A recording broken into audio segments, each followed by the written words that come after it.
Hello बच्चों, let us see this question. इस question में हमसे क्या कहा गया है? Newton second law of motion connects momentum and acceleration, change of momentum and velocity, rate of change of momentum and external force, rate of change of force and momentum.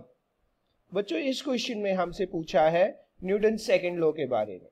तो second law of motion अपना क्या है, वही हमारा इस question का की concept रहेगा।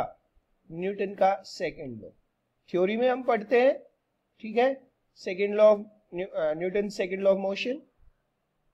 तो Newton second law states that the external force applied on an object, external force हम कितनी भी अप्लाई करते हैं, that is equals to the rate of change of linear momentum of that object, right.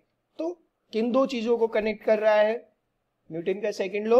It is connecting external force, external force को connect कर रहा है with the change of momentum.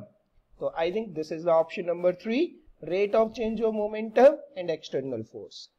ध्यान रखने वाली बात यह है, कई बार हम कंफ्यूजन के चक्कर में rate of change of force and momentum को भी टिक कर सकते हैं, लेकिन इस ऑप्शन को जरा ध्यान से पढ़ना बच्चों।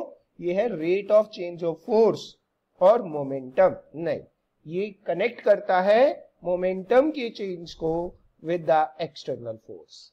Okay, that's all about this question. Good luck.